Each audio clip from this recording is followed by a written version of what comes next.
Hello and welcome to the Wildy Turf. This is live coverage of the Barbados Football Association's Champions Cup final between Weymouth Wales and Ellerton.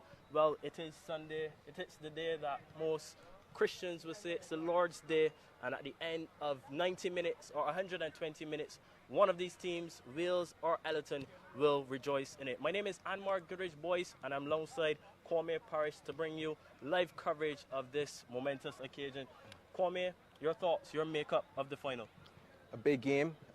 Two teams who've been here before, albeit a different name for the competition. The Capelli Cup 2019 last year, the Republic Cup this year, the Champions Cup. But two teams that draw a big crowd, two teams that have a lot of international players, as in playing for Barbados, for lack of better words, international players. But a game that excites everyone, and it has done on two occasions, and we're also expecting this a third time. You mentioned on two occasions, twice Weymouth Wales, the champions of the Capella Cup and then champions of the Republic Cup. Tonight they're bidding for what would be 3 knockout titles. Ellerton, on the other hand, they have been here 3 times with Wales. It's the third time actually that these teams will meet in knockout football. So it's a lot of history going on between these teams. Yeah, a lot of history. A lot of familiar faces, as you will see over the years. Still some players in the roster, like Hayden Holligan of Wales. You will still see the presence of Kishmar Primus. You could look at Shaki Bell of Ellerton, Shane Codrington, just to name a few of the usual suspects. And as you said before, that is important because it helps with the nerves in the game to have those that level of seniority from national players, as the word I was looking for before. So it should be an exciting game. The only thing that has changed really, and it's not a big change because it's Carlos Jackman at the helm of Wales, and he would have won the Republic Cup last year, but he wouldn't have been the coach in 2019. But still, you also look at that matchup between the two coaches, Alvin Holder and Carlos Jackman, and who will be able to tactically get it right on this occasion. Well, the teams are warming up in the background behind us, and what's also interesting to note for our viewers, Wales have won on twice, 2 occasions, and they've also won 1-0 on both occasions.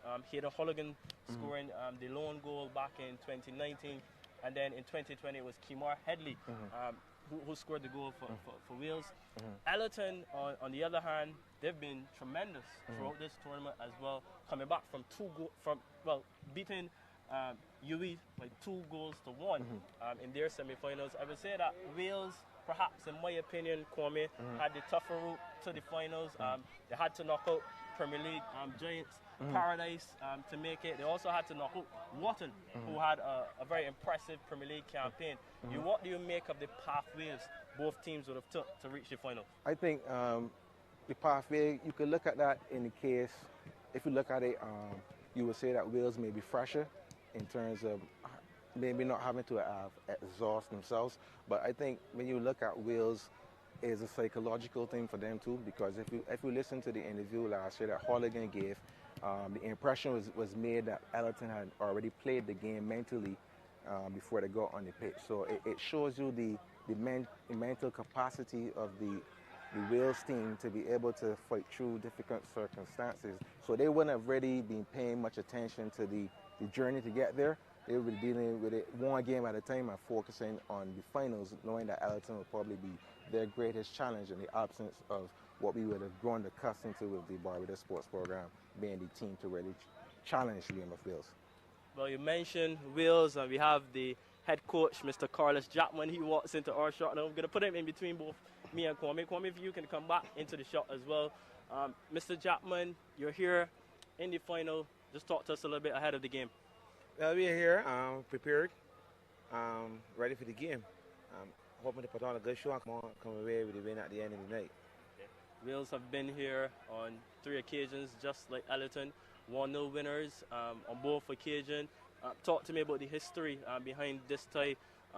2 of these teams, Ellerton and Weymouth Wales, it's a lot of rivalry. Yeah, it's a big rivalry, a recent rivalry. I mean, they replaced some of the elder teams in Barbados, so Ellerton is one of the better teams in Barbados. So, it's always a big rivalry when we come to play the St. George team. We're looking to come away with the win, like I say.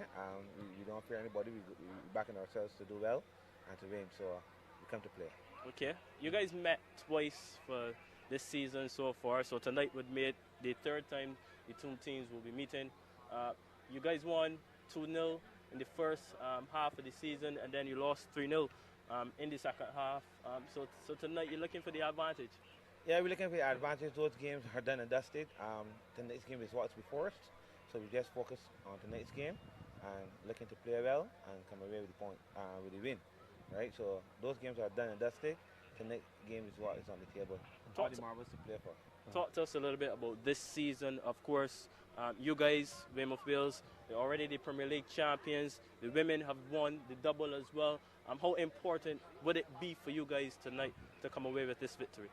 Well, the ladies did what they had to do already. It's very important. The club is a big club, so we look to win all trophies on offer. So tonight is a very big night for us. We're looking to do the double, as you say. I come away from this game double champions. Is there any added pressure on you to deliver as a champion? Is there any pressure, any nerves? You're smiling. Any butterflies? No butterflies. I did what I had to do to prepare the team. The players know they have to execute the plan. So no pressure. No more pressure than what was there before. He's talked a lot about preparations. Before you have to go, I can see your assistant coach in the background. Talk to me about that preparation. What are some of the things that you would have been doing this week to prepare the team, both mentally and physically? Mentally, we have to get back our heads in the game. It's a long season. We just want to get to the end of the season. So we had to just, refresh the guys, make sure that they're ready for this game mentally. Physically, we recovered some persons that were injured. So hopefully, no new injuries tonight, and we get to stay up. We just had to do some refining and some things that we were doing. So correct some of the mistakes that we were making in the past. So hopefully, the guys execute tonight. Thank you so much. Carlos Jackman, the head coach of Weymouth Wales. All right, good night, everybody. All the best. So some interesting comments from him. Kwame, what do you make of it? A well-prepared team, as we have mentioned before, and say a lot of seniority, so it makes it easier for a coach. And if you have players buying into what you want, then therefore the job becomes even easier for you as a coach. He mentioned about making wrong things right. I mean, there hasn't been much that Wales have done wrong this season. I mean, they've run away with the Premier League title. I think a 10-point lead over the Ellerton.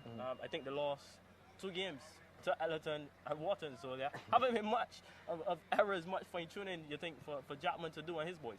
What I understand from that is doing a critical analysis of winning. Yeah. I think most people figure that once you win that there's not much to correct.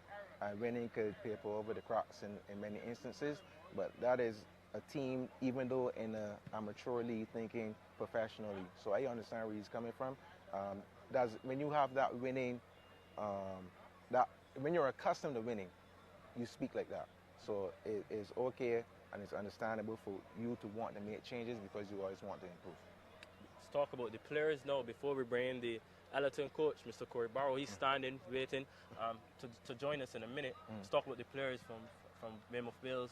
Like Hayden Holligan, Akil Applewhite, he's a new addition to them coming over this season from Paradise as well. They had the likes of Janash Janai, they had the young Nadrib Butcher before he signed a professional contract to Ireland.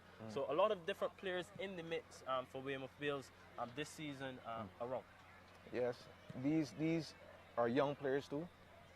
And they've played a lot of youth football and transition into this level. They fit right in and around the experience of Holligan and some of the older players. But importantly, they've been able to perform under not so much pressure, and that is also important. But this is a level up of finals, and anything can happen because you're 2 well-prepared teams, so anyone could buckle under pressure. Well, we said a lot about Weymouth Wales, and now we are going to bring in the head coach of Ellerton, Mr. Corey Barrow. He's going to join us right in the middle. He's wearing his Liverpool shirt tonight, ladies and gentlemen. I'm not a big Liverpool fan, actually a Crystal Palace fan, but all the best to you in the final, Corey. Talk to us, comments ahead of this final. You're here again, and it's the same opponents. Yeah, we expected this goal, to be honest. Looking at the halves and the brackets, we expected to encounter Wales. I just had a feeling from the early season that we will beat the Wales at least once. To be honest, I was looking at it for more in the finals in the knockout, but we did in league. So we don't fear Wales. We respect them. We know to play them. We know to beat them. But the most important thing is scoring more goals than your opponents in a game. My colleague Kwame Paris, he's having a laugh in the background. Kwame, it's a question you want to ask Corey. No, I know Corey very well, and I know the highs and lows of the team because I have that connection to the team. And to me, it shows a lot of character that they could keep coming and performing at this level. Because if you want to look at history of Barbados football, Wales will have more history than Ellerton, but they haven't been perturbed at any point in time. And as you mentioned before, with those two finals, those games are pretty close. Yeah, most definitely. They went basically the length of the 90 minutes, and in the second game into extra time. So I understand what you're saying. I'm not laughing. I know I'm just admiring what he's saying and his thinking process. Yeah. Corey, I'll ask you this question. You've been here on 2 occasions tonight. We've seen a lot of talk on social media. We've been seeing a lot of reports in the media. Is tonight the night? Yeah, my man, full of confidence. You know, I said at the beginning, it's our mission. If not to win the Premier League, it's to finish second. Not less than second. We have achieved that already. And to not only go to the knockout finals, but to actually win the finals. We need this. We need this. We need this. We need this. You know, two close finals. You know what I mean? Dominance doesn't always mean victory, and we learn by that there. You know, once again, follow the instructions, do what I have to do. We know we have it in us to overcome Wales and beat Wales. Our attack is very strong. Our defense is solid. Boosting the bars, you know. We don't need to mention individual players because we think as a team, right? But we're fully all in already. Okay. Well, the two teams have met twice this season, as I mentioned before. Weymouth Wales winning the first game in the Premier League, and then Ellerton 3-0 winners in that second encounter. So tonight will be a night for bragging rights. I'll ask you this question. Is there any added pressure for this Ellerton team ahead of the game tonight? Well, I won't say added pressure. I would say more responsibility. Because we don't deal with pressure. Put yourself on the pressure, you're on the back foot, right? It's more responsibility. Being here twice, our fans were loyal to us in all both finals.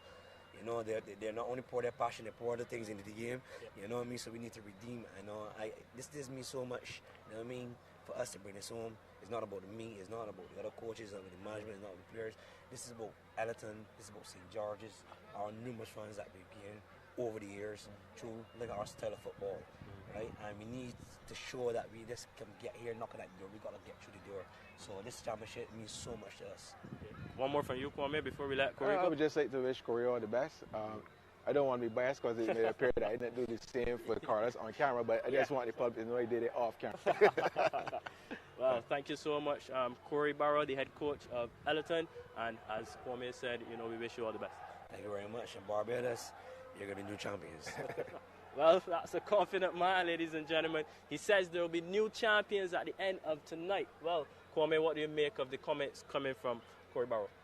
Corey, like his counterpart, Carlos, very confident, and both teams seemingly mentally prepared for it, understanding the pressures that come with the finals, and knowing how close they were to winning it and not being able to actually put their hands on the trophy. The players now seem to have a different level of vigor about them. So I think the game is going to be pretty close. Okay.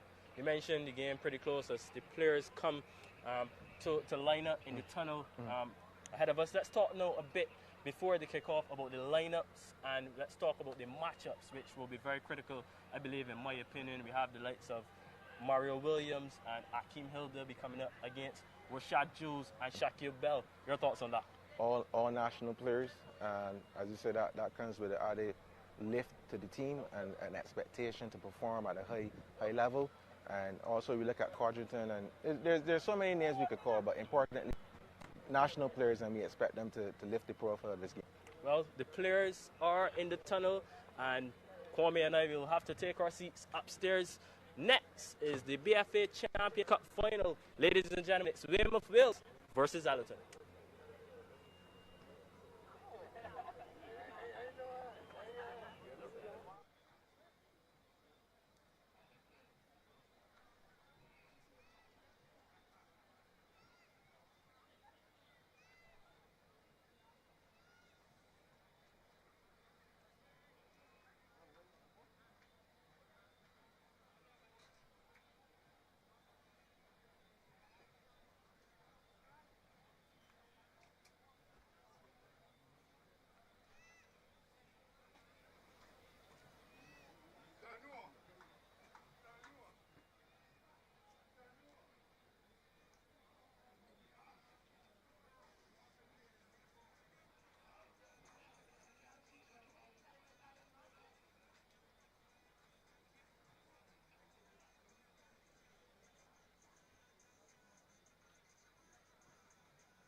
boys then.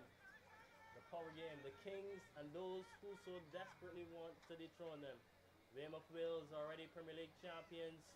Ellerton runners up. One of them will be crowned at the end of 90 or 120 minutes tonight. Wales again or Ellerton at last.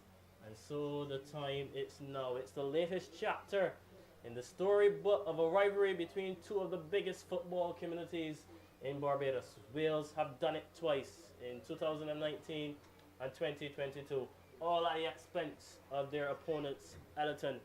Will it be 3 in a row for the Weymouth Vale boys, or the third time will be a charm for the St. George Warriors? Rashad Jules, Hayden Holligan, and so much more. Jules will want to reach this peak again. Holligan pros in foothills of greatness.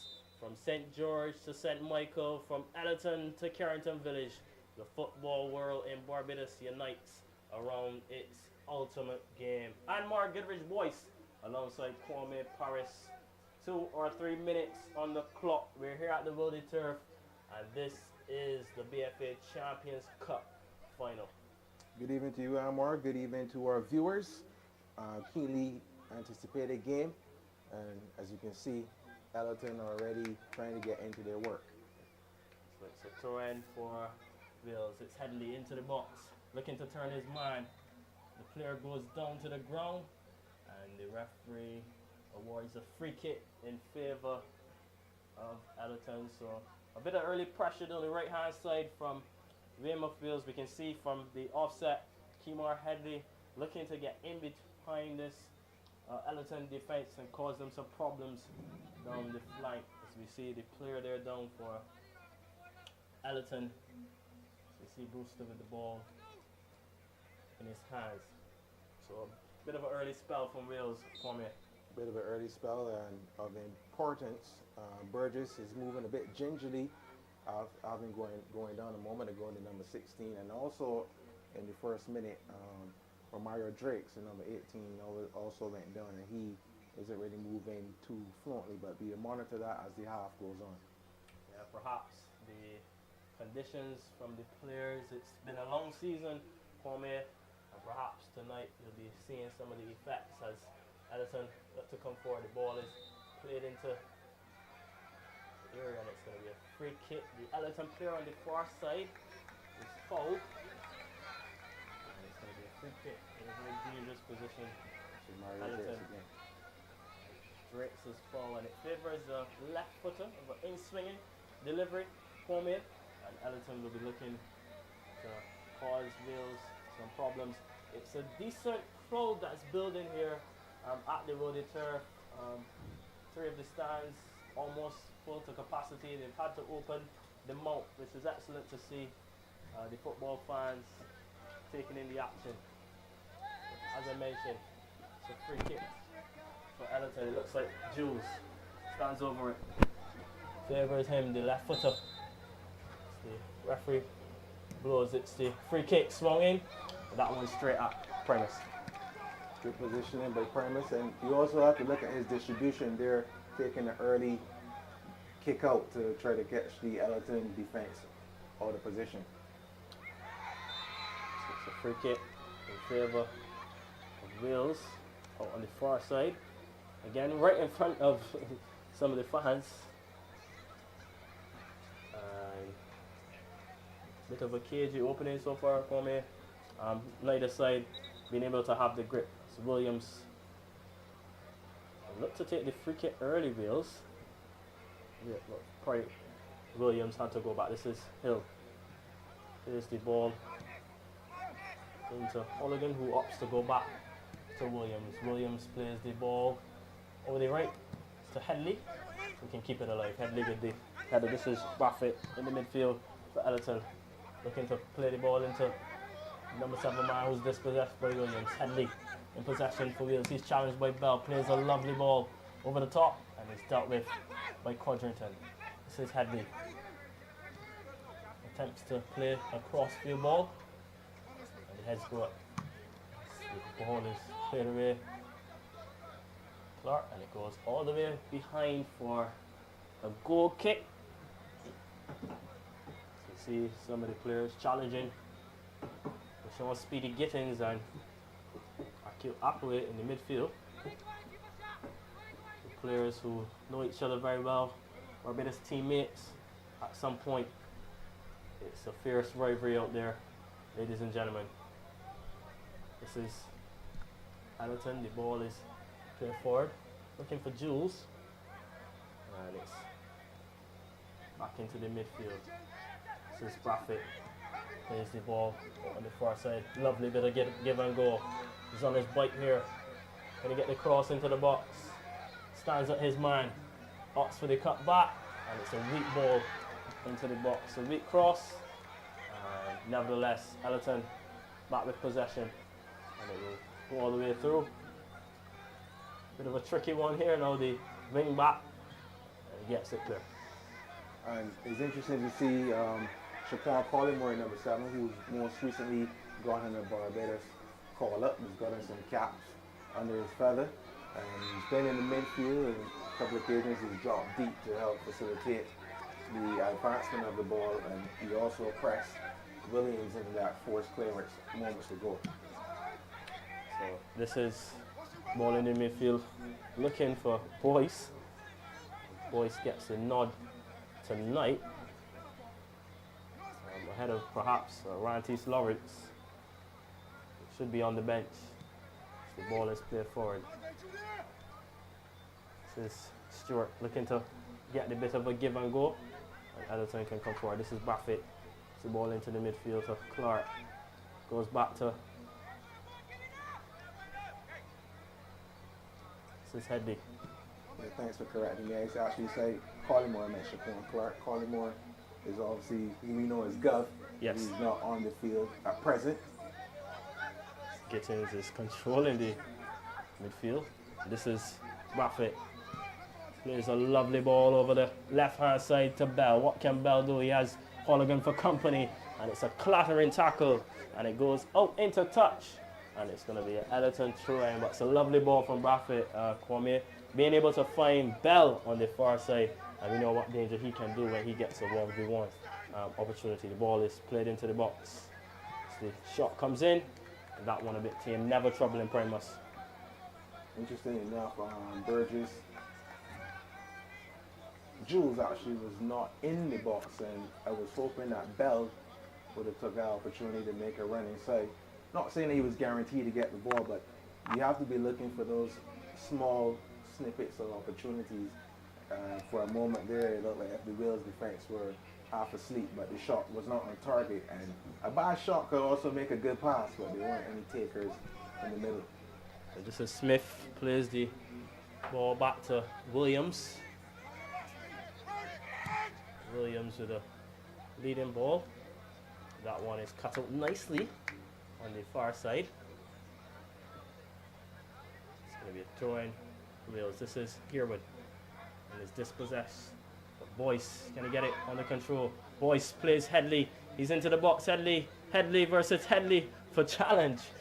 Kimar versus Jaheim. And in the end, it seems like Jaheim got the better of Kimar on that occasion, and it's a throw-in for Weymouth Wales. So Wales with a throw-in. Shad Smith, right back, heads up the field to take it.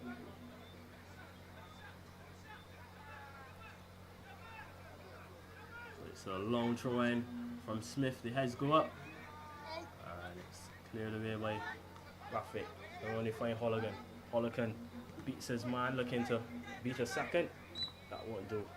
It's going to be a free kick. Seems like Gittins is fouled in the mix.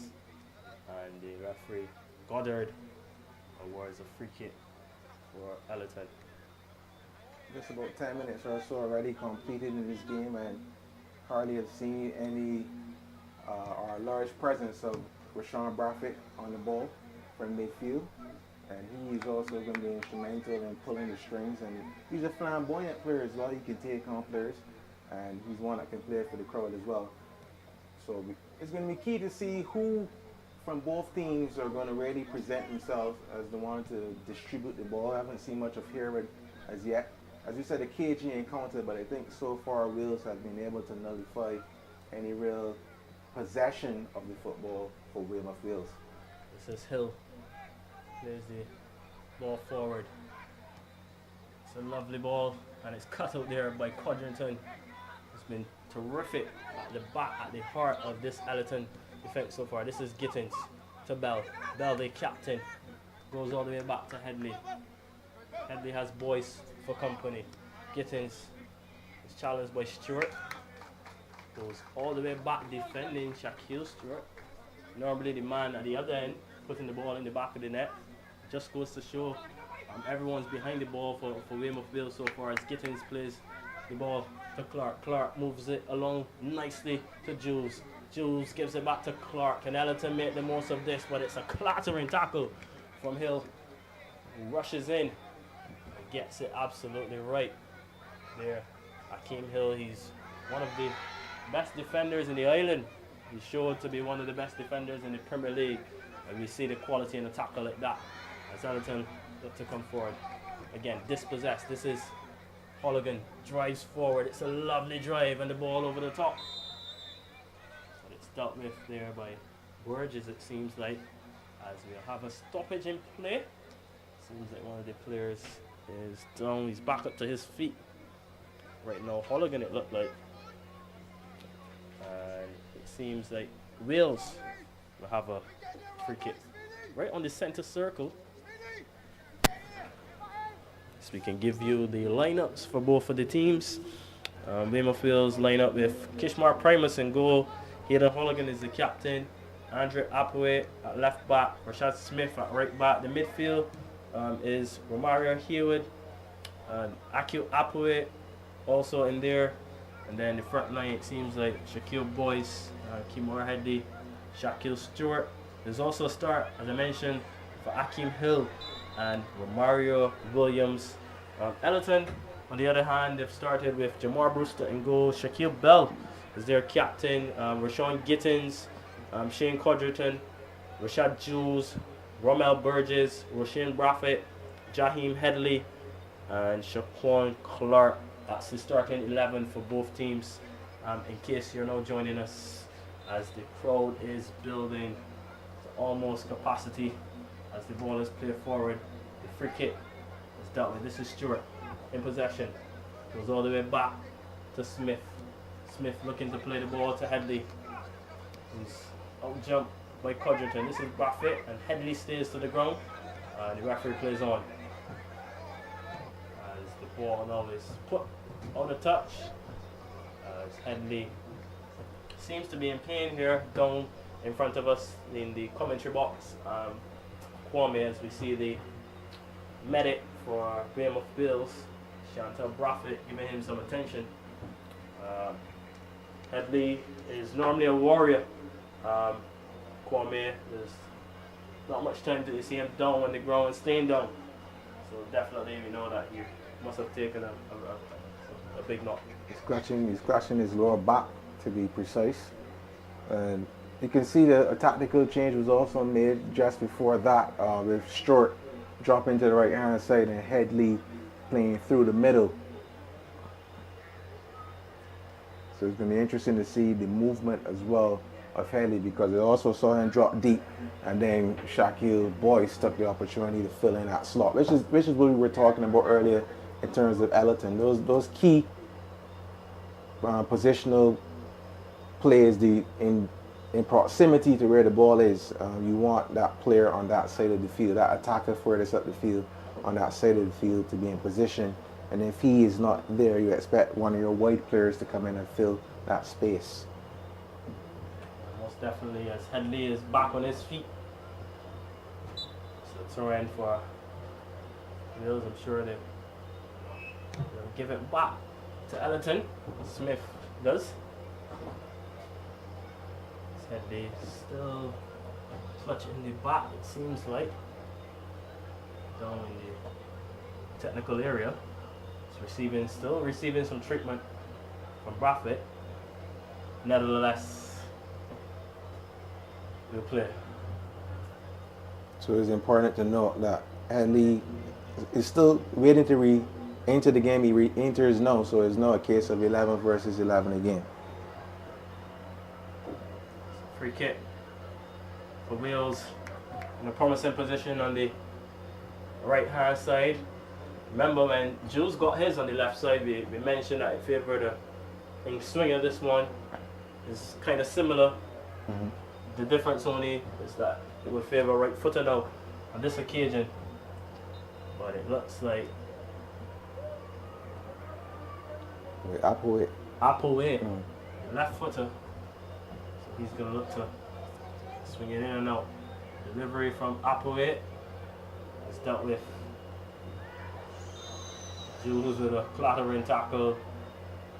And the referee got a stamp in his authority. Having a conversation with some of the players as some of the players gather around. That one a bit harsh from Jules. Another hard line in as well. And Hill is another player that fits the description of Headley's characteristics. And if he is down and out, it has to be pretty bad. But he's there receiving some treatment, and let's hope that no changes have to be made in the early exchanges of this game, just about into the 17th minute or so. Yeah, would be a shame, Kwame. Two teams very evenly matched. Ladies and gentlemen, you're looking at the stars of football in Barbados. And they're all aligning on this pitch to see who will be crowned champions at the end of tonight.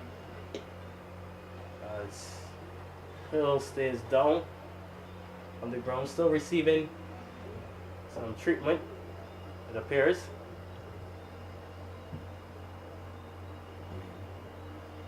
Is he back up to his feet now? Yes.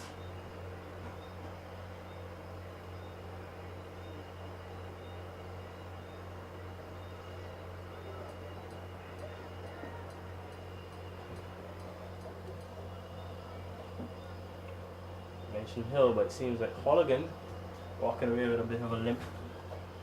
Perhaps it might have been Holligan who took that challenge. Holligan is limping away the far side.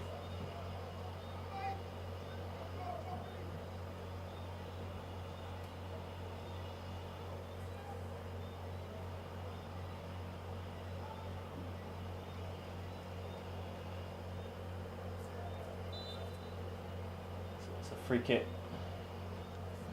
So Williams plays a clever ball into the box. The heads go up. It's a chance on the volley. And it's a bit of a scuff shot, Kwame, and it goes behind for a throw in for Ellerton. They suck up nicely for the player on that occasion, unable to wrap his foot around it and direct the effort goalwards. Need a keeper, Jamar Brewster and Kishmar Primus threatened so far in this first half. We'll be hoping that as the half progresses that we'll see some shots, some attempts on goal as Brewster get us on our way. Again, Brewster to Codrington. Codrington plays a pass to Headley. Headley goes inside. Plays the ball over to Jules, who switch sides now. It's Jules versus Williams. Jules looking to get the better of his Barbados teammate, and it goes into touch for Wales trying, it seems like, last touch from Jules.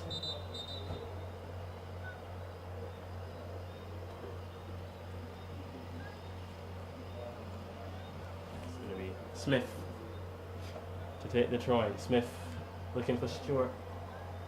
The head is dealt with by Headley. It's Bell. It's forward. This is Clark in the midfield. Plays the ball over to the right side. Just with a lovely ball. Lovely get and go from Gittins. This is lovely from Ellerton. But the ball is a bit too close to the back line from Wales. And they're happy to see it out for a goal kick. You can see what they're trying to do. The ball goes wide. It comes into Clark, and he tries to release Romario Drakes early with those diagonal balls on the right-hand side. But on this occasion, he put too much on the intended lob forward. It's Clark. This is Hill. Moving the ball along nicely. Plays the pass over to the left-hand side. This one could be dangerous. Appleway gets on the end of it. And it's a clattering tackle again. But it seems like the Ellerton man got the better of him. It's going to be a throw-in for Ellerton. Nothing to shout about as yet. Kwame Paris. This is the final of the BFA Champions Cup. A very highly anticipated match between what we would call juggernauts of local football. So far, not living up to the huge expectations of the cup final as Codrington plays the ball forward. This is Gittins in the midfield, has Holligan for company. Holligan does well to battle back and recover. Still in possession and wins the free kick for Weymouth Wales. Yeah, as I was mentioning, Kwame, two evenly matched teams. This fixture, a lot of history between the two teams of recent times. Both teams have been in the finals of 3 consecutive BFA knockout tournaments, so it's familiar territory for both teams. Wales, a bit of contrast for Wales and Ellerton. Wales will feel very, very, very confident. Kwame, they've defeated Ellerton on 2 of those occasions. Ellerton will have a sense of confidence as well, but they will also know that, the history will always be in the back of their minds as Ellerton look to come forward. And as you mentioned in the pre-game show, the presence of the national players. And if you look at it, Shaquan Clark is a national player. Most recently, Rashawn Braffett has received a call-up.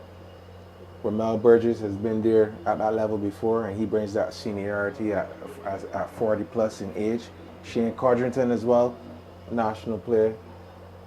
And on both sides, featuring national players here, like Holligan, who hasn't played in recent times, but you can see he is an experienced player. You can rate him as an experienced player. Mario Williams, though young, has played a lot of football at this level. Akeem Hill, also a national player. Rashad Smith, national player. So I think it's an even contest, and with these younger players from Ellerton, like a Clark, elevating to that level at national level, you can see the level of confidence that he's playing with now, and you can see the growth in the player. The ball is into the midfield. Braffett helps it along to Headley. Headley is to find Jules, and Ellerton can come away with it. This is Gittins asking for the foul. The referee says no. Says play on as Holligan finds Headley. Headley turns. Finds Smith. Pockets of space in between here now for Headley. Plays the ball over the far side looking for Stewart. Unable to find his man as Clark turns Holligan supremely.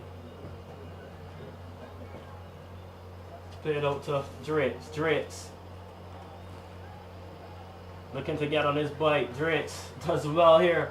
He still has it. Drates, can he get the cross in? Plays the ball back. This is excellent from Ellerton. Can they make the most of it? Braffett finds Jules on the far side. And the flag is up for offside, but we can see a glimpse of what Ellerton can do. As you mentioned before, getting the ball out to Drates on the far side, and we can see the damage that he can do. Kwame, especially in those 1v1 situations, took his man to task there, getting down the wing, and then playing the ball back into a dangerous position for his Ellerton teammates to get into. That is good, but the end product has to be better. Looking at the 2 finals that were played before, especially the first one in 2019, similar makeup for the game. Ellerton had more chances, had more of the football, but Weymouth Wales were able to grind through that difficulty and got one opportunity to score. So this is a team that can play under pressure, know how to cope with that pressure and be able to get through those periods. So Ellerton has to actually create chances that is going to test Primus and goal. Yeah, so we see it seems like Gittins, Codrington was down on the far side. in their side actually. As Wales really, or really throwing, I beg your pardon. And this is Hill. There you see Tyreek Holder making the clearance, and this is also a big game for Holder, playing at right back for Ellerton.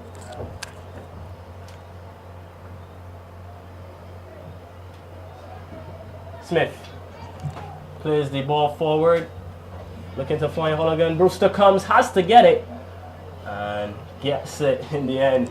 Made that one a bit dangerous for Brewster, who goes down, stays down, underground, perhaps might have injured himself in coming for that ball, but he had to get that one right. Kwame was off his line in a hurry, Brewster, and in the end getting possession of the ball, stays down on the field as some of the Weymouth Wales players, Rashad Smith and Akio Apoe, along with Shaquille Boyce, taking the opportunity to get some water as the head coach, Carlos Chapman, giving some instructions to Smith. Perhaps, I can't read lips, Kwame, so I wouldn't try to make up what he's saying, but in my opinion, perhaps I'm telling his wing backs to try to get a bit more tighter to the Ellerton forwards. Importantly, we've seen him also speak to Smith earlier, so maybe Smith is the one to communicate instructions on the field, especially in the back line. There he's going to transfer information to Akeem Hill. So you see the level of distribution of communication going through Rashad Smith, who we know to be a utility player and a complete team man. Yeah, most definitely. Smith the messenger. As Hill runs over now to this far side as well. I think he has his own message for the management team as well. So definitely we see Alfonso Lewis too as well.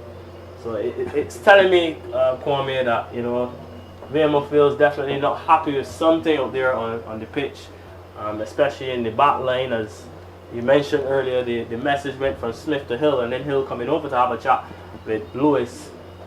So perhaps Wales looking to tighten up the back line. They've spotted some error, something in there, and the type of team that Weymouth Wales is, more proactive than reactive, and they'll be hoping to try to fix the problem. So good news for Ellerton though, and they seem to be causing Wales some type of discomfort that they're not happy with, as Applewhite plays the ball into Stewart, plays a lovely lay off, and is fouled in the process, and it's another free kick for Weymouth Wales.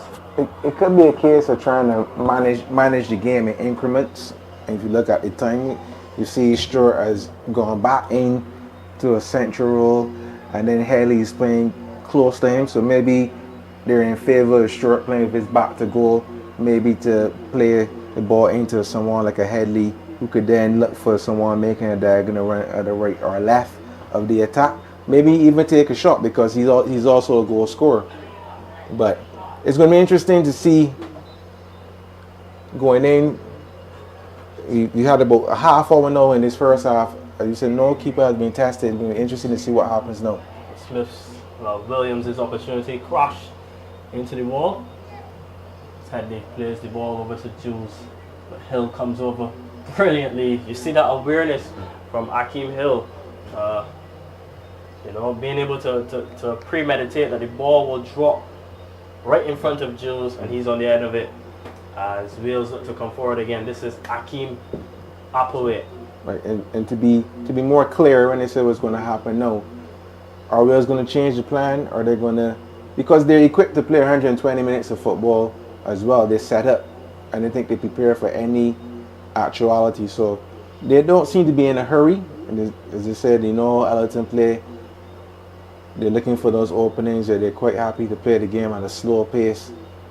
And the difference too in this finals is it's a younger Wales team. And I've watched Holligan over the last couple of years. He hasn't really been an attacking midfielder. He's more played box to box or more defensive, get back to help the defense. Really, you see him really on the ball to actually advance the play. Yes. Wales look to come forward down the left-hand side. Can they get the cross in? The player goes down to the ground. looking for the free kick, Kwame, but the referee Goddard right in front of the action and decides that it will be nothing more than a goal kick for Ellerton. Perhaps the right decision. He was right there in the mix, had a good vantage point, able to see the challenge, and he decided that's a goal kick as Ellerton to come forward again. This is Codrington, plays the ball looking for Braffett. So rearward pass from Codrington. Haven't seen much of that from him this season, but this is a final under pressure. Players could do things like that. Nevertheless, Williams goes back to Primus. He hasn't had a touch for quite of a while now. Primus, but this is Hill. It's back to Applewhite. As Wills looking to stretch the field now, as you see, the ball is into the midfield, and this is Williams. What can he do? Plays the ball over to Smith. Smith, he has boys for company, opts to play the ball over the top, and is dispossessed by Drates. Drates looking to play in Jules. It's a foot race, and Williams had the advantage and is fouled in the mid. So we see the intentions from Ellerton. Whenever Braffett and the midfield players get the ball, they opt for the long ball over the top to Williams, to Jules, I beg your pardon, as both players are still down on the ground. Both Williams and Jules after the challenge. The referee awards a free kick though in favour of Wales. Jules still stays down, and he's back up to his feet, and it's a yellow card.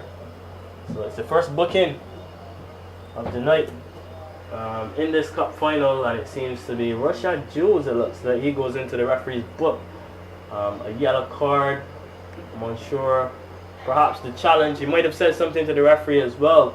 I'm not sure, Kwame, but what we do know is that Rashad Jules is the first player from Ellerton, first player in the cup final who goes into the referee's book as the play is restarted. This is Hill, jogs forward, plays the ball into the midfield. It's over the top. Holligan is in. It's a chance. Appeals for a penalty, and Goddard says no. The crowd on their feet. Holligan looked to be pulled back, Kwame. It's a big call in the game, but Goddard says no. Holligan getting the better of Braffett on that occasion, and the referee, he seemed to be in a very good position. The Weymouth players, they're still arguing about the penalty shout at the other end. Kwame, what do you think of it? I think the touch on Holligan was enough to knock him off balance. I think if it was outside the box, it probably would have been given as a foul. But contact in the box, you know, the average player usually goes down, and once he was able to stay on his feet, I mean, it's still a foul, but usually you don't really get those. But I honestly think it was a penalty.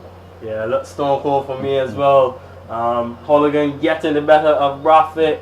He's in the ascendancy, and it looked like he would have at least gotten a shot away. And in my opinion, I do agree with you, Kwame. I think it's a penalty. Nevertheless, was it Braffett? Was it? Looks like Braffett. We have to wait on the the replay. But nevertheless, the referee says it's the ball was going in the opposite direction, and he waved away.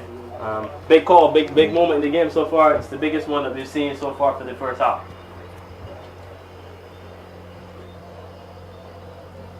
I'm just monitoring the off the ball movement of Wales, the different positions that Headley is taking up, Stewart, and it's like a maze that they're creating.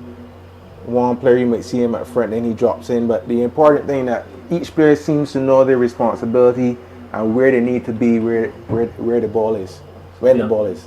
So Wales come forward on the far side. This Poet goes all the way back. This is Herwood. This is Williams. Williams and find Boyce. Boyce looking to find Stewart. And it's dealt with there by Hadley. Again, only find Williams. Williams to Herwood. He's normally the magician for Wales.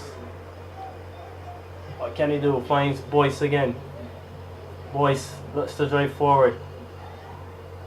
Into Stewart. Applewhite plays the ball over on the far side. Can he get the cross in? It's into the box.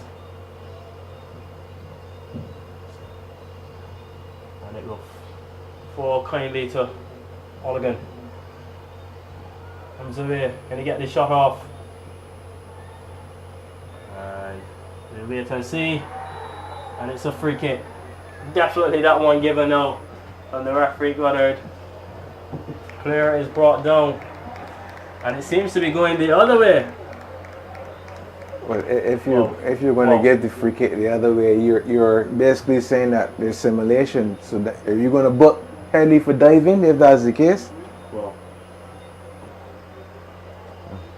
from our vantage point, I don't think it's a bad call. Yeah. I'm just looking at the fact that he wasn't booked. If you were saying that the player dived. Maybe it's one of those things that can go both ways. But yeah, probably a 50-50. Yeah. Probably Adrian Goddard does not see Kimar Headley as a diver, because there's some players that may do something that may not be penalized in the same manner. If Akeem Hill makes a strong challenge, yeah, more than likely he will be booked. Headley plays the ball forward. But if a player like Williams then makes that same tackle, he might get a break. So Wales to come forward again. This is Akil Applewhite looking to skip past his man. Plays the ball over the far side. Can he keep it alive? Yes, he can.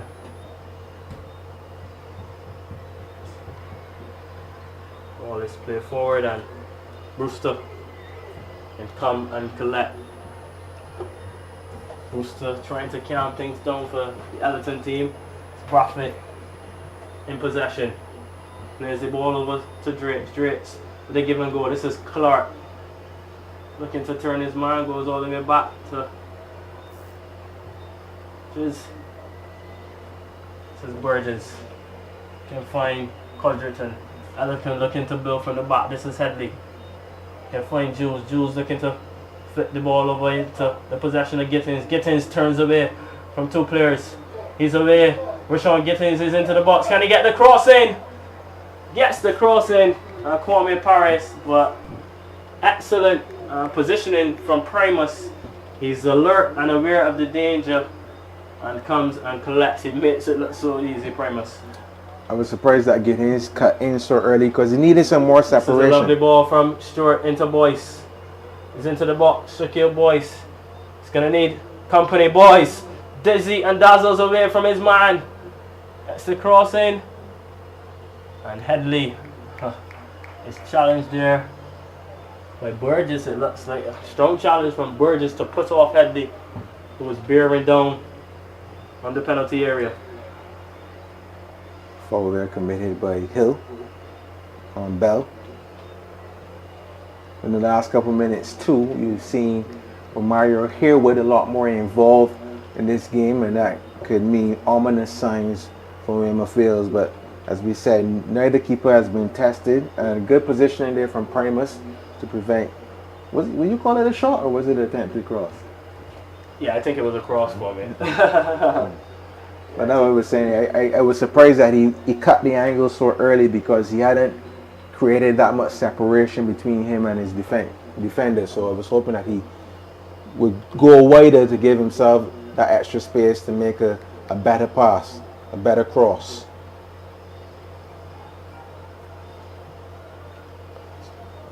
So we get on the way. This is Buffett in the midfield. Clark. Ellerton look to forward again, looking for Drakes. And it's a throw-in. So possession will stay with Ellerton.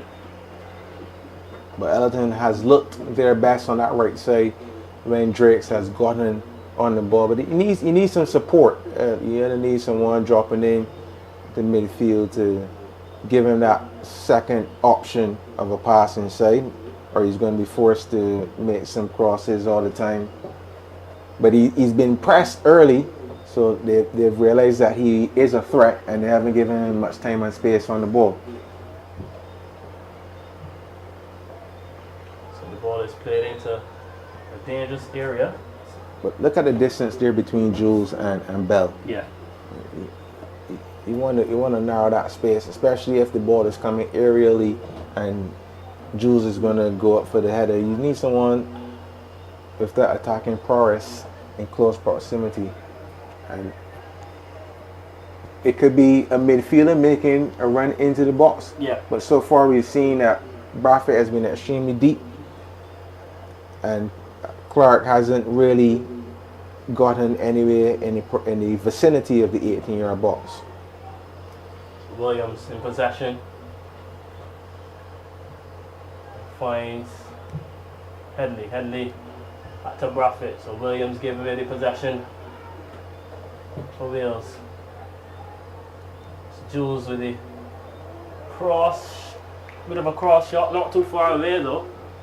But Primus allowing it to go out into touch, and he perhaps had his angles covered. I think that was a shot. Yeah. A bit of a shot from Jules on his right foot. Yeah. His favorite left foot.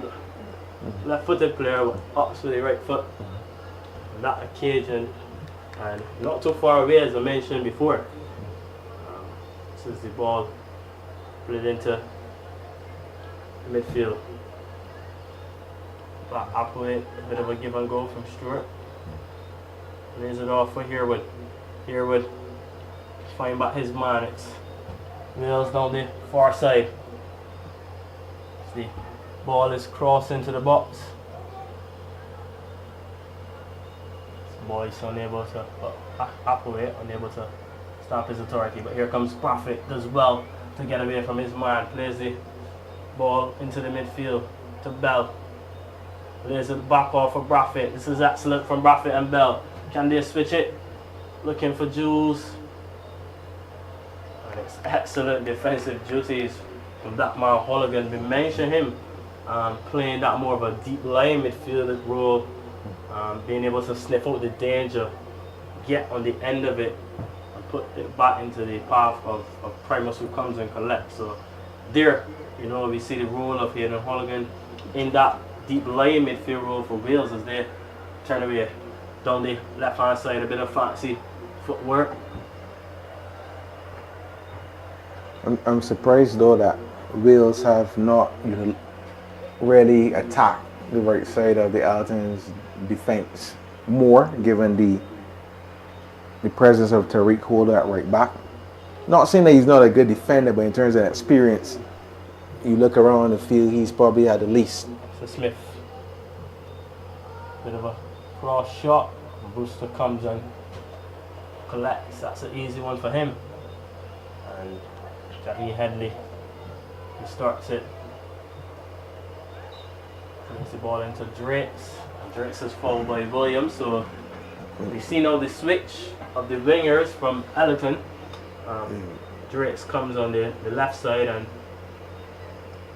Jules has gone to the right side. And this is something that I've seen consistently. As you see, 2 minutes added for stoppages. With Ellerton, and I don't particularly like it, because if he's being so efficient on the right-hand side, why would you move him?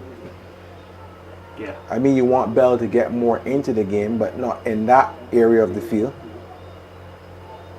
Ellerton can play up the danger. Bit of pressure. Here comes Gittins in midfield. Can he do? Plays the ball over to Jules. It's a clean tackle there. It's Headley. He starts the ball for Ellerton. Plays the pass out to the far side. His teammates can recover. This is Bradford. And Ellerton happy to play it up from the back again. They go all the way back. This is Burgess. Codrington. And Headley comes inside. He goes all the way back to Brewster. They have the option of using Brewster as an extra player. Both teams actually, Primus as well, his opposite number, happy to have the ball at his feet as well. As Braffett finds Clark, goes all the way back to Burgess. Burgess plays the ball into the midfield. It's dispossessed. This is Holligan. It's a clattering tackle, extremely clean. Some of the fans on their feet, Cormier. They're loving that action. You know, Beijing fans love a sliding tackle. Yeah. They say wet heat. Smith comes in. This is Applewhite with acres of space to run into. Drives forward. Applewhite, can he cause any danger? Ball played along nicely. Can they get the delivery right here? Wheels steps over and goes to ground. And Ellerton can come away with it.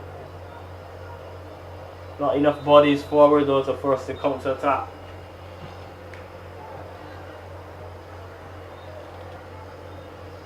And it's the final action of the first half. Kwame Paris. Nothing to shout about. We haven't had any clear-cut chances. A shots for penalty on Hayden Holligan. The referee, Adrian Goddard, says no. A bit of a chance for Rashad Jules for Ellerton. But nevertheless, nothing to separate the sides at halftime in the BFA Champions Cup finals. It's Ellerton 0, Weymouth 0.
Come on, help me back on. The players have had 15 minutes in the company of their managers. They're back out on the field. So you see Weymouth Wheels in their traditional green, Ellerton in their blue. 45 minutes, scoreless. We have to wait and see what the second half will produce. Welcome back, Kwame Paris, as Ellerton will have the touch to get us on the way for the second half. No changes made at the half. Same starting lineups. As we had in the first. Hoping to see more adventure, definitely more. Yeah. Been a stalemate thus far. Some people, if you listen to the word on the ground, they're saying that they find it to be boring. Yes. Wheels will have a free kick taken by Williams. Plays the ball into the midfield. Smith on the overlap. Smith plays a dangerous ball into the box. It's a chance for Wheels. Oh, it's a big chance, Kwame. And none of the players rushing into the box can get on the end of it. Any touch, it would have been 1-0, Kwame Paris. It's an excellent cross from Smith. He's on the overlap. Plays a dangerous ball into the box along the carpet. That one, Ellerton find it very dangerous to defend against. And the Weymouth Wales strikers unable to get a shot on target. It's a chance missed. And everyone went to sleep there. Stewart didn't get the cleanest of contacts, and O'Meara Harewood was more reactive.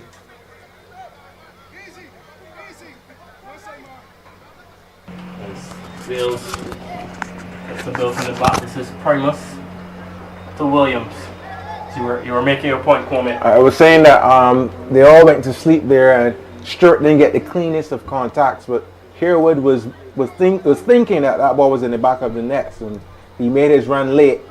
Had he been any second early, he would have had a tap in at the back post. And Brewster would have been relieved because he seemingly misjudged. He was hesitant on if he should come or not, and then he found himself froze and in a position not to help the team, but luckily for him, the deadlock was not broken. So Codrington. Well, back gets it back. Codrington. Brings the ball into the midfield. He can find Jules. This is Clark. As Harewood for company. Clark ups to turn back. It's a delightful ball over the top to Bell. Bell looking to beat his man, and it's a good tackle on the far side. What I will say about Kwame is that the challenges from the defenders so far tonight have been spot on. Yeah, they've played well. They've read the game just as well. Cross comes in. Drake's running in on the far side. That one a bit overcut for him though. He was never getting on the end of it. As we said, they've played well. They've read the game well, and they've been decisive in their actions, and hence why the tackles have been so precise. You see those players down on the surface again. Back up to his feet. Medic is still called onto the field. Raffet. She jogs over. And the tempo of the game has also switched in these opening moments. Yeah. Wales have started lively. Ellerton as well. Wales with the opportunity. The ball into the box, and then Ellerton also had a bit of a chance, playing the ball into the box as well to Drakes. But what I must say, Kwame, is that we're definitely happy with the start of the second half. A bit more livelier than the first, and you'll be hoping that one of the two teams, can cause the goalkeepers some problems. We can see a goal or two, as Ellerton will get us on the way again. This is ball played forward. It's like Brathwaite. Ops for the short pass, Brathwaite. All the way to the long ball, and it's nodded back to Primus. That one a bit tricky. Drake's almost getting on the end of it, but Primus comes and sweeps up the danger as this is Akeem Hill. Happy to see Drake's back on his right hand side as well, where he created most of the danger for any player in a sky blue shirt. Rooster starts sit for Ellerton. This is Codrington under a bit of pressure. This is Appleway nicely into Stewart. Bit of a give and go to Herwood. The Wheels looking to build from this. Appleway gets the cross into the box, and it's excellently defended by Burgess, it looks like. And it's going to be a corner for Weymouth Wheels. I believe it's their first corner of the game, surprisingly, for Weymouth Wheels. And they will have a chance from a set piece opportunity. Looks like Headley to take the corner. So, Headley to swing it in. It's a good one. To the box, the hands go up. A bit of a acrobatic stuff there, but in the end, the flag is up on the far side for offside. Perhaps one of the players might have strayed. Looks like Stewart. And good block again there from Codrington from the shot. I'm always intrigued too to see Headley on corner kick duties. He employs his technique where he could float the ball, where he puts his toes down and he strikes the ball almost at the front of his instep and puts a lot of back spin on the ball. Yeah. But on that particular delivery, he actually just curled it to the far post. Ball play forward. Williams cuts it out. Appleway flips it. Going again for Wheels. This is Appleway. Andre. Here's the ball up to the far side, touched on by Smith. It's a heavy touch. Had to take that one in stride. And unable to get the ball into control. You know, surprisingly as well, we haven't seen much of Smith overlapping on this right hand side either. Apart from that first opportunity early in the first half, well, the first couple of minutes in this second half, hasn't been able to cause Ellerton any problems as they come forward. Codrington to Drake's 1v1, steps past his man. Dealt with there. This is Codrington to Brathwaite. Brathwaite plays it over to Jules. Takes it on the inset, and it's a free kick for Ellerton. Free kick taken quickly. This is Bell. Get Jules in behind. It's a danger man. Jules gonna get this shot away the cross. And it's a corner kick for Ellerton. So Rashad Jules causing the Weymouth Wheels defense some problems on that far side. Remember, Comey, he scored twice for Ellerton to put them into this final against UW Blackbirds. 2 late goals as well. So Jules will definitely be a danger man and one to watch for Wheels. Ellerton, the corner taken. Bit of a shot from Brathwaite, but that one never troubling. Keeper, this is a foot race. Stewart versus Codrington. In the end, Stewart stays down, but ball is played back forward. This is Appleway, happy to let it run all the way out. Get the goal kick, which Primus will take his time and take.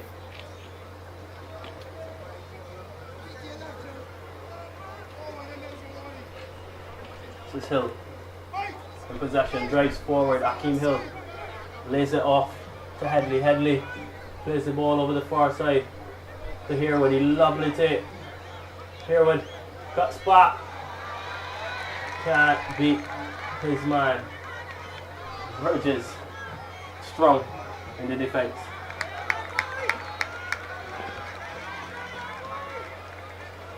First time for the game, really, Kwame, that we've seen Herwood causing that problems. Mentioned, he is one of the danger men for Wales. He's that man normally entrusted to pull the strings in the midfield. The maestro so far not being able to control and dictate the pace of the game as he would like. Nevertheless, Wales come forward. The throw in. The shot comes in. Goes behind for a goal kick. Sounded like a deflection up here. But goes behind. It's a goal kick. I just think Smith had a hack. A hack at it. But I was surprised though on the play before that they allowed Hill to bring the ball forward and no one put him under pressure. And even Headley had an easy pass in the middle of the park and was able to play a long ball to Herwood. You don't want to give those kind of players that kind of space in midfield. Headley. Back to Burgess. He can step forward. Lays it off into the midfield. Gittins. This is Clark. Happy to roll it along to Drakes. He beats Appleway. Drakes still has it into the box.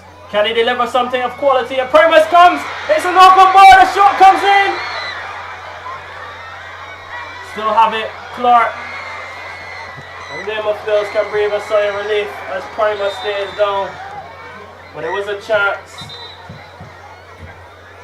perhaps, for Ellerton. The Weymouth Wales team caught out, and the moment the turf was on its feet, ladies and gentlemen, especially the Ellerton fans, they thought that the net would bulge. But excellently done there by Primus as well, who stays down. And they're asking for the stretcher. This is not a good sign. Worrying signs from a Weymouth Wales point of view. Kwame Paris. Primus has been perhaps one of the best goalkeepers in this country for quite a while. He stays down as the stretcher is called, and it seems that the stretcher will go off. Primus is down and he's receiving some medical treatment. The only movement I'm seeing on the bench is Ricardo Morris warming up. Not sure if they'll be thinking of putting him in goal. See Janash Janai as well in his bib. As the players are those on the field surrounded Primus. But we spoke about, if you look at that, the cross came in. Primus, because the ball was always curling away from him and rising, he couldn't clutch it with his right hand, so he parried it to take it on his second attempt. Yeah. He landed awkwardly and slipped.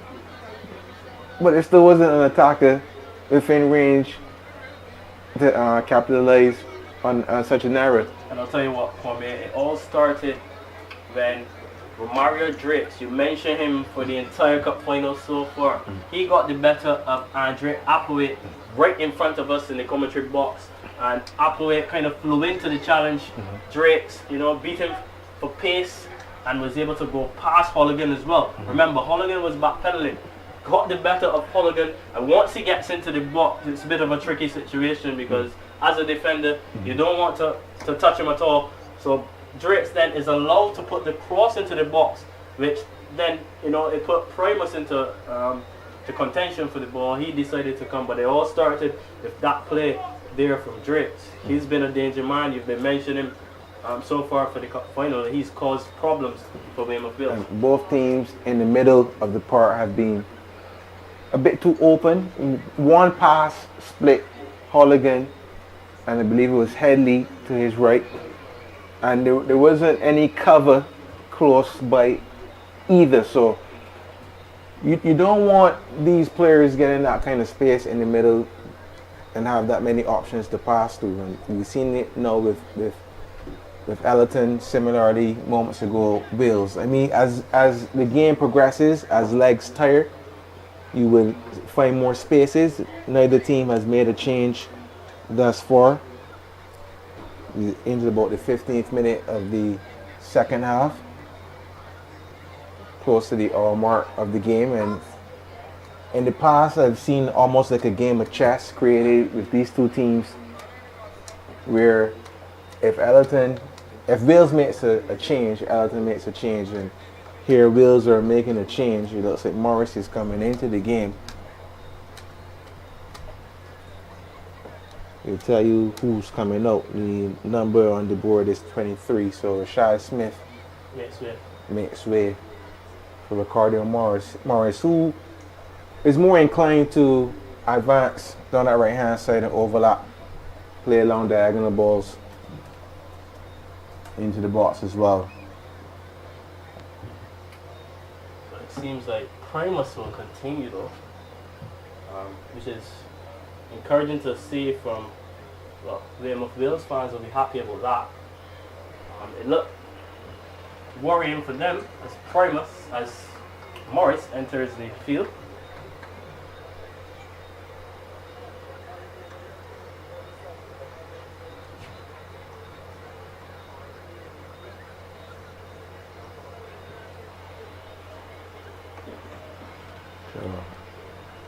That was a long stoppage, and if it was an Ellerton player, I'd be asking for a ball so it can knock it around just to keep that momentum in the legs. Yeah.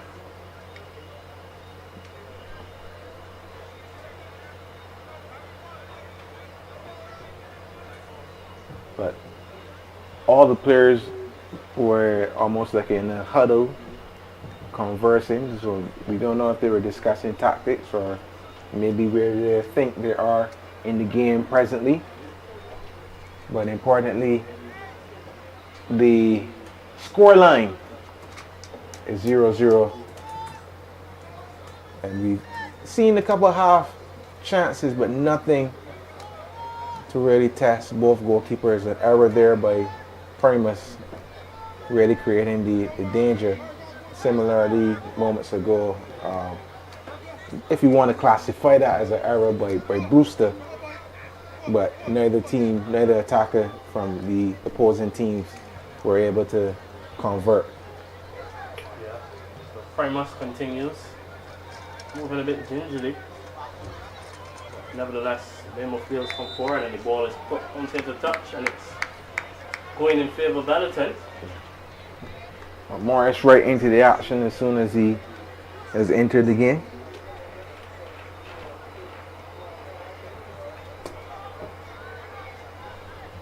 Ellerton look to build from the back.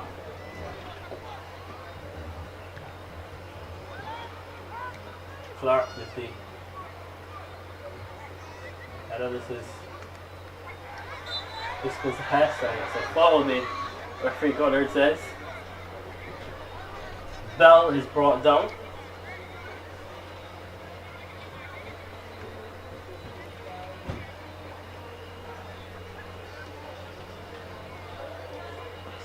So it's going to be a free kick. Ellerton into the second half of the BFA Champions Cup. Clark looks to move the ball along for Ellerton. Headley back to Bell. It seems that the ball has gone out. It's going to be a free kick. Throw in for Weymouth Wales. Ball is kick taken. Codrington is well there. Codrington. Raffit. Find Gittins. Opts to go back. Ball is cleared forward. Brought down by Hill. He bounces it along nicely for Williams. Williams.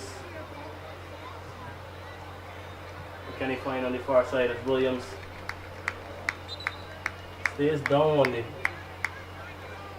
field, perhaps feeling the aftermath of a late follow through. I think he also got himself into an awkward position as he was trying to make the pass. And he's holding his ankle, he's indicating. I thought he was indicating that he wanted to be replaced, but he's back on his feet. Maybe just jarred his ankle. Yeah. So let's look it up from the box. This is Hill heads it on.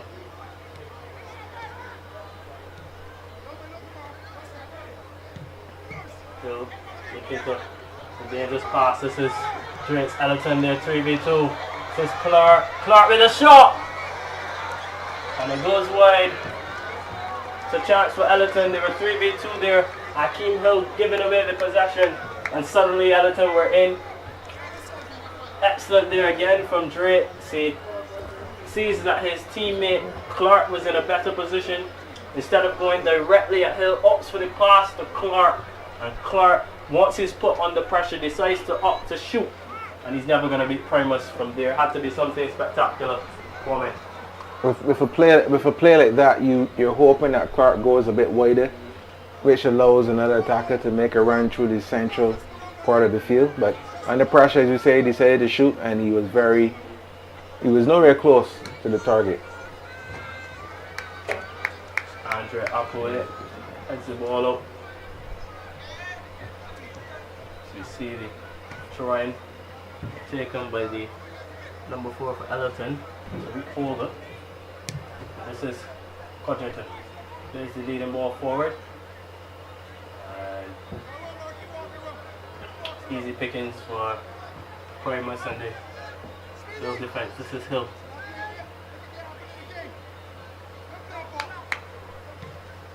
Finds Appleway.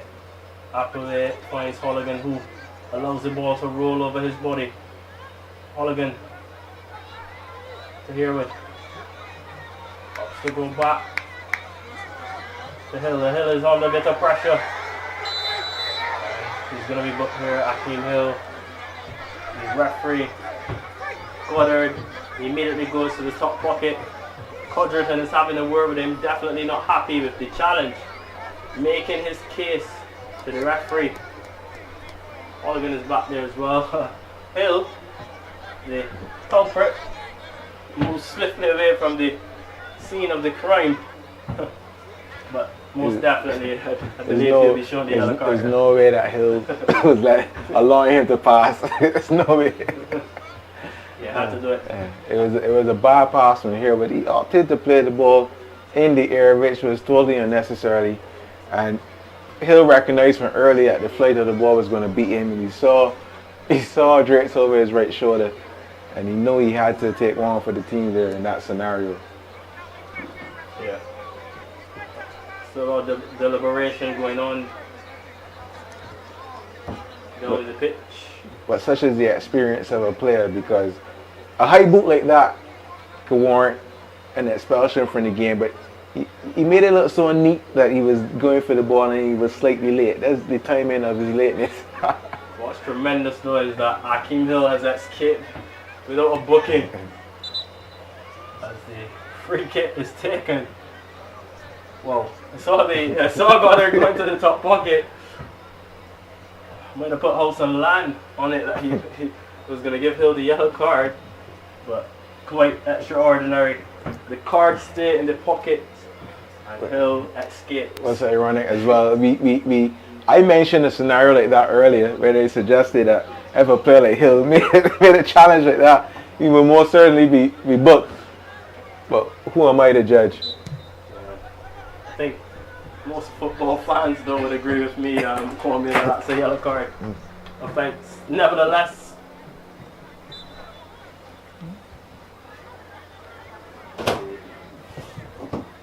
ball is way forward and wheels can come again. We are approaching an hour played, more than an hour has played in this game so far. Yet to see goal in it. Had a couple of chances from Paris. Just approaching that 70-minute mark. I know it's a bit early, Kwame, but if you look at the history of this fixture, we've had extra times on the last occasion for sure, and it's always been a slim margin of victory. And Primus was in goal for all 3 occasions, and twice, or the 2 games previously already written in history, he did not concede. It's going to be a free kick for Ellerton in a dangerous position.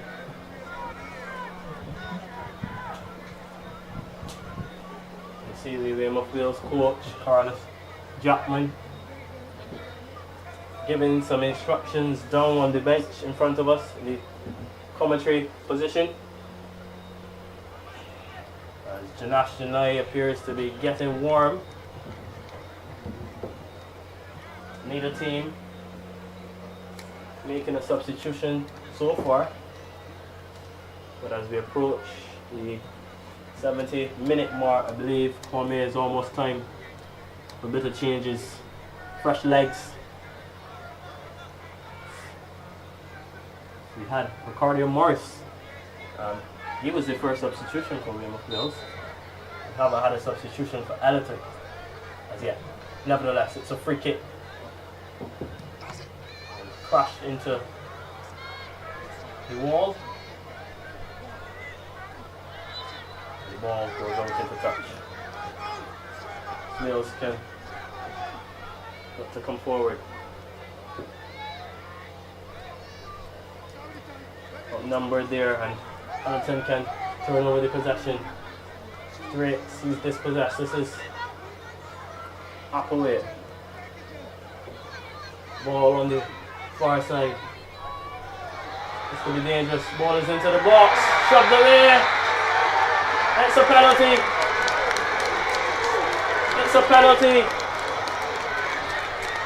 Weymouth Wheels will have a penalty. As we are going to look at the replay here on my computer. Ball played forward. It's Shaquille Stewart, and he's brought down by Raffit. We cannot believe it. Kwame Paris, and Goddard has pointed to the spot. It's a big chance. Remember, in 2019 the score was 1-0. 2022 for the Republic Cup, the score was also 1-0. Weymouth Wheels with the golden opportunity to make it 1-0 here on the night. Kwame Paris, your thoughts? I think Stewart just got his left leg in a position to put himself in between body and mind, just in the nick of time, and made it very difficult for Braffett to be able to make a clean tackle on the ball. It's almost as if he drew him into making that diving challenge there at the last minute. And at the angle, Stewart still had a lot to do, but there wasn't enough defensive cover in close proximity, and Braffett was forced into making an emergency challenge and have a penalty.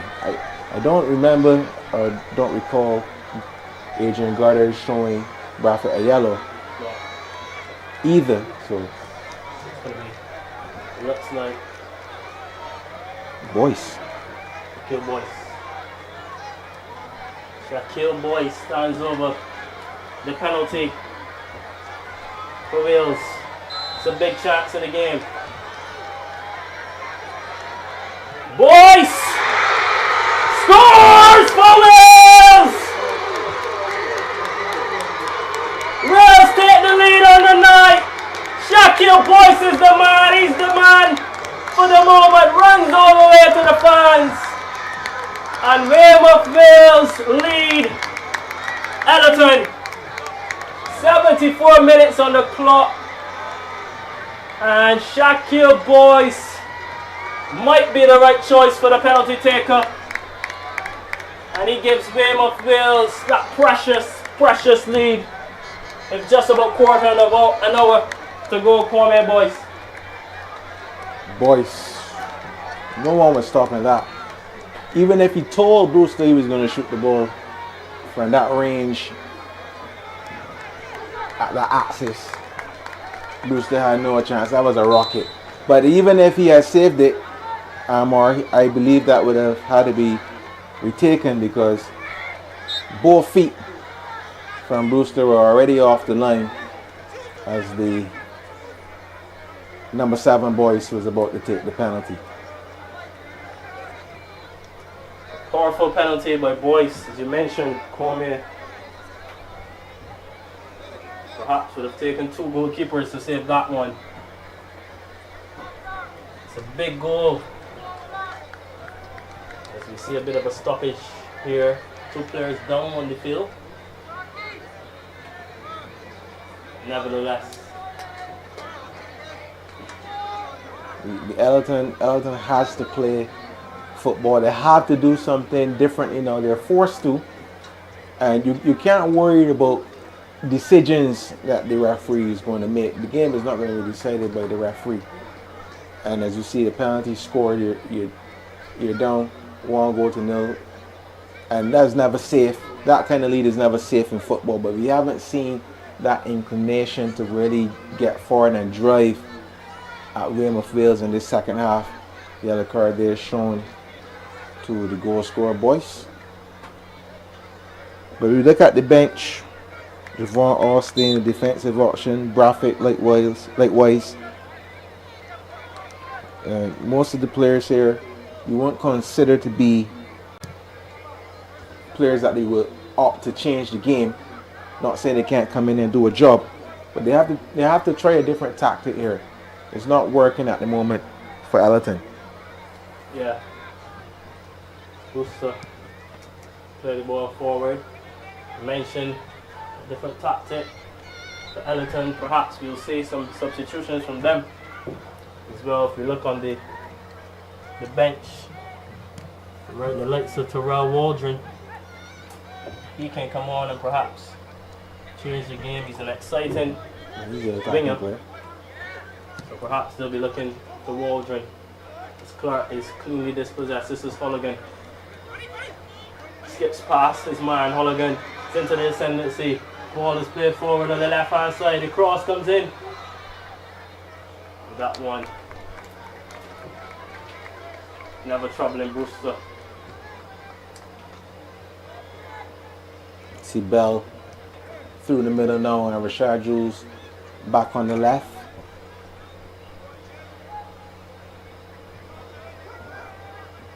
This is Headley. There's the ball forward. This is Boyce, the goal scorer. Looking to beat his man. Plays an excellent pass into the midfield to Holligan. Holligan looking for Appleway. He's on his bike. Can he keep it alive? Yes, he can. Looking to go past this man with brilliant skill. Can't get it back though. That's excellently defended. Here. And Ellerton got to come forward again. It's a familiar story. Kwame Paris. We've been here on 2 occasions. Twice Weymouth Wales have beaten Ellerton in the cup final. And with 12 minutes on the clock, it looks like they're heading to do it for a 3rd time. Nevertheless, still time for Ellerton to get back into this game. Drapes finds Clark. Clark to Headley. Ellerton need a goal at this moment. Headley plays the ball forward and is dealt with by the Wales defense. You got a simple pass to make the Giddings, who was unmarked, and he tries to nutmeg Morris. And these small things, you know, you need to keep possession of the ball firstly in order to score. But you're down. Why you going to risk giving them a possession when there's a simple pass on offer? Yeah, definitely agree with you, Kwame. As it seems like Wales are about to make a substitution. The Nash Janai, it looks like, will enter the fray.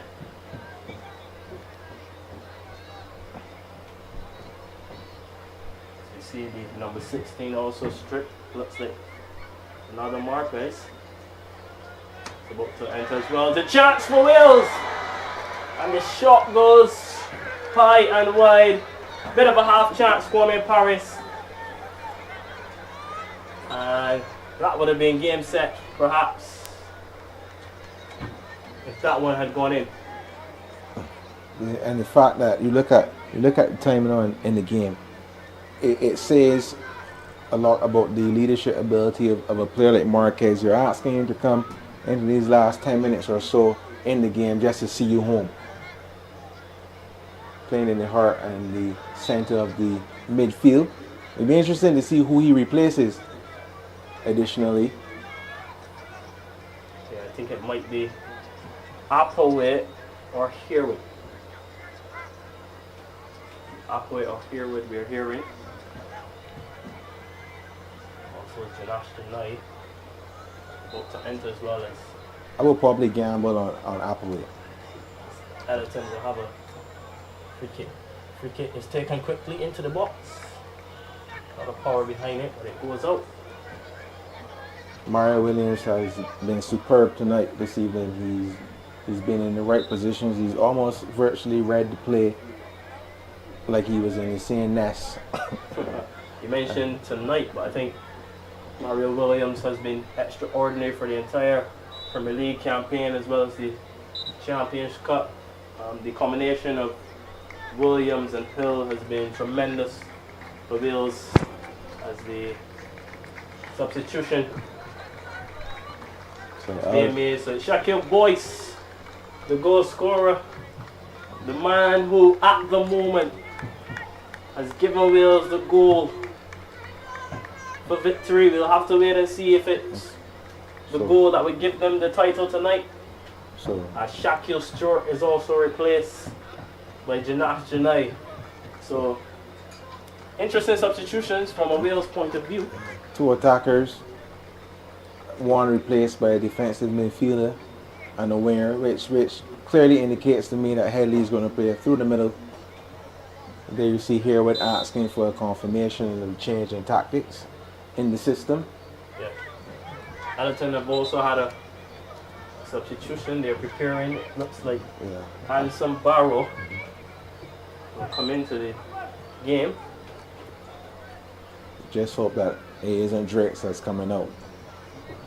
I've seen that change being made in the past. And in this particular game, I think he needs some more service because he's the player that looks the most threatening so far for everything that Ellerton has tried to conjure up. Codrington in possession. What can he do? This holder. There's the ball to Braffett. Looking to Drakes, but Williams sniffs out the danger. Holder. Oh, this is lovely skill from Holder. Can he beat his man? Seems like the ball has gone out. And it's a substitution for Ellerton.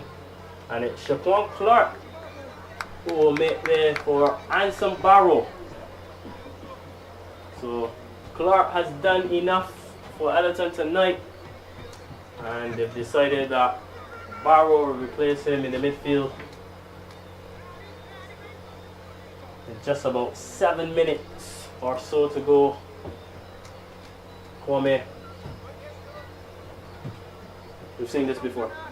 One of the good things that Barrow provides is that target man presence in the middle of the field. He's not going to venture too much away from the construct of the two uprights. He's going to play definitely in between the two uprights, and he can link up the play to any midfielder coming closely. That's a good thing, I think, for Ellerton. There's a lot of player movement off the ball, but nothing concrete. Yellow card showed to Applewhite. Yeah, I think he might have hit the ball away as a measure of bit of time wasting. Goddard was on hand to it. But disappointingly, we haven't seen much of Shaquille Bell. And again, how do you play a full 85 minutes of football and you don't get a shot on goal? Hasn't been his usual tonight. Bell. The type of player that only takes one opportunity from his lovely skill there. It's a dangerous ball into the box. And it's too close to Primus to cause any harm. He goes down. Clutches the ball in his arms as there claps around on the Weymouth Wales bench. And Henley as well. Pass his man. Dispossessed. Braffett with a lovely ball forward. It's a chance! And Primus comes and collects. It seems like it's a foul in the box. And the free kick will go in favour of Weymouth Wales. What I recognize is Headley playing from deep. Whenever he gets forward, he's being quick to put the ball into the box. And I also think he could probably be pushed further up the field. You need a goal.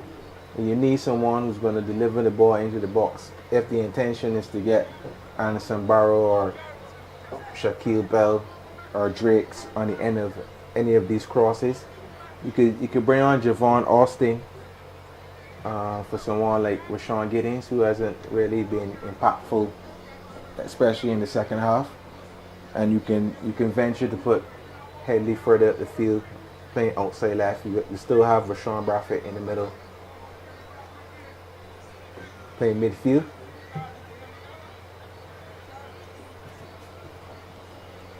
You have to try something though. Yeah.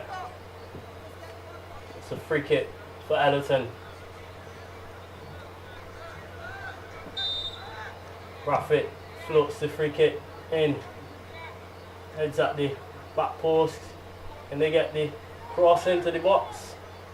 And it goes behind for an Ellerton corner. 4 minutes on the clock. Kwame. The corner is taken, whipped into the box. And it's a free kick. It will go in favour of Weymouth Wales. The medic is onto the field.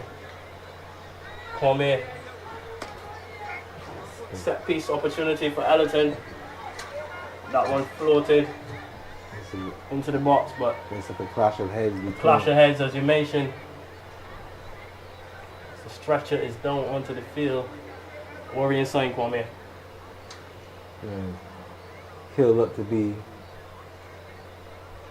suffering more initially from the gestures of the teammates. Both players seen days, but Codrington is actually sitting. Yeah. While Hill is completely floored. So we're going to have, perhaps this will be another lengthy stoppage. In case you're now joining us, it's about 2 minutes of regular time remaining in this, the BFA Champions Cup final. And it's Weymouth Wales with that precious 1-0 advantage. A penalty scored by Shaquille Boyce. At the moment, it's the difference between the two teams. Shaquille Stewart brought down the box by Roshane Braffett, and the referee Goddard pointing to the spot. Boyce took an excellent penalty. A powerful right foot shot. The keeper Brewster stood no chance. I think it went in off the upright as well. And he peeled away in celebration to the fans on the far side. And that goal separates the two teams as we have a stoppage. The most interesting thing about that is the choice of the spot taker. You usually would assume with Mario Harewood on the field that he would take up that duty. I don't know if it is something that they customarily have done recently, or given the fact that, I don't know, if Harewood may not have been confident in terms of having a good game, or I don't know, but it was just surprised to see that Shaquille Boyce was the one to step up and take the penalty. Having a bit of feedback there. Commentary box. As Hill remains on the ground, as I mentioned before. Worrying signs, we see a number of his teammates around him. He receives some medical treatment. Perhaps we had a lengthy stoppage already. This is just another one for me. So we have to wait and see. And it's a minimum of 6 added minutes. The fourth official has awarded the time. She shows the time for added minutes is going to be 6. Surprised that it's only 6 minutes. The Ellerton management team not happy with the amount of stoppage time added on. Brewster showing his dissatisfaction as well. They're screaming for more minutes here, the Ellerton players. All at the discretion though of the man in the middle, Adrian Goddard. Also surprised that Hill is going to be allowed to continue. Back to his feet. And also Codrington. The stretcher will leave the field.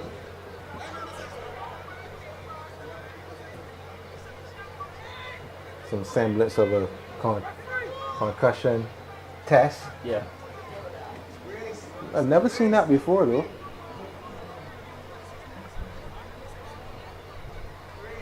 It's the first time for everything this year. So it seems that we're going to be back on the way here. The Wildy Turf. I must say though that Hill has lost a tremendous amount of weight since I've seen him play. Well, I should say dating back to early in the season. The opening encounter that I watched versus Deacons in the Premier League.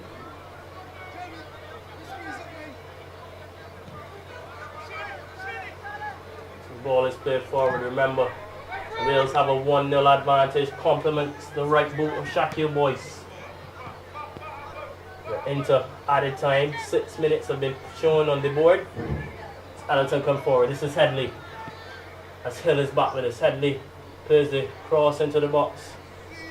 Never troubling Weymouth Wales back line as Andrea Appleway is happy to let the ball run out into touch.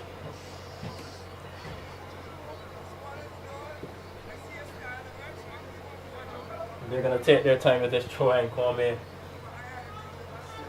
Throwing, looking for Janai. Last touch of Barrow. It's going to be another throw in for Weymouth Wales. No urgency at all from the Weymouth Wales players. I wonder if this time will be added back on. Look a while to start the game for the throw. Free kick for Ellerton. Deep into their half. It's a familiar story. As I mentioned, Kwame. 93 minutes on the clock.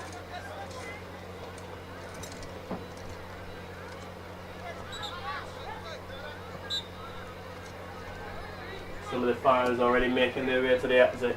Kwame, some of the fans have seen enough. Still could be time though for late drama. We'll have to wait and see. Ellerton with a free kick. The ball is played forward by Burgess into the mix. This is Bell. Can't get the shot away. Appeals for a foul and is given. So Shaquille Bell wins the free kick. Braffett looking to take it quickly. The referee is right on hand.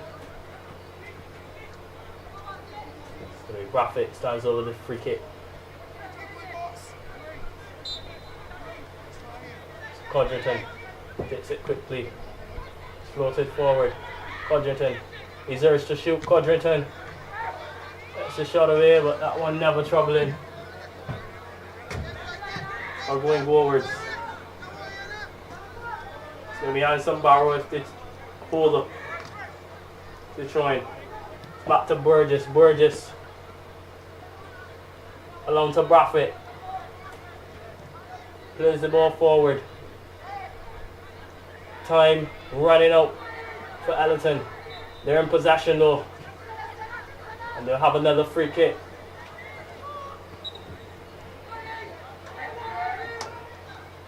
Urge forward. Can they get the cross in? The cross is into the box. The head's going! Appeals for a penalty. And Goddard says no. The Ellerton fans were up on their feet as Burgess knocks it back in. And Primus comes and collects. Whoa. Exhilarating. but once again, Headley, very dangerous cross. And I mentioned it, you need to get Headley into the game. Yeah. This is Appleway. Plays the ball cross field. Desperation. Ellerton, can they keep it alive? Yes, they can. Moves the ball forward. This is Headley. Plays the ball forward. This is a dangerous ball. Can they get the cross into the box? Beats his man. And it goes behind for a corner. 96 minutes on the clock. 96 degrees in the shade in the night of the Wildy Turf. It's now or never. The keeper for Ellerton, Jamar Brewster, joins the attack. No man is at home. Is this a chance? So the way the ball is played forward.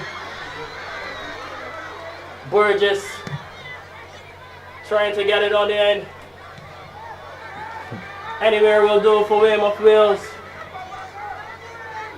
It's still alive here. Discretion time. I'll call it here, Kwame. Ellerton get the ball forward. The referee has a look at his watch. The whistle is in his hand. And that's the final whistle. Weymouth Wales have done it. Wales have done it. Again. 3 times they've been to the finals. 3 times they're champions. Weymouth Wales are champions of the BFA knockout competition yet again. It's a historic victory for them. Kwame Paris. They've won the Women's Premier League. They've won the Women's Knockout Cup. They've won the Men's Premier League. And now they've won the Men's Knockout Cup. Weymouth Wales are champions. Undisputed kings of knockout football in Barbados. Ladies and gentlemen, Shaquille Boyce with the winner. A penalty beating Brewster. And this is a shot of the fans. It's Weymouth Wales again. It's always Weymouth Wales. Kwame Paris. And it's always a 1-0 score. But once again, you see the class of Wales prevailing, being able to deal with the pressure. Much wasn't created from open play from Ellerton, and it was all too easy for the experienced Wales outfit. Again, we expected more from, but once again, disappointment for the St. George-based Ellerton team. And once again, you see Wales being able to eke out that one goal, that one chance, even if it wasn't from open play. And as you said, expert penalty from Shaquille Boyce, the decisive goal in the 73rd minute. Celebration time for Weymouth Wales. Their fans are loving it. Many of them have stayed behind. And It's another victory for them, and I think Weymouth Wales have now confirmed their status among the greats. They were already a great team in local football for Barbados, but with this victory, it's a historic quadruple. I can't remember a time since I've been living Cornwall that we've seen a team win all 4 major titles on offer in local football. So this is perhaps a very historic and momentous occasion for Weymouth Wales. They have to thank Shaquille Boyce. The penalty deep into the second half, I think around the 72nd minute, proved to be the winner, as Weymouth Wales are champions, once again countering the knockout tournament in Barbados. As we're going to head down to get an interview with the winning coach.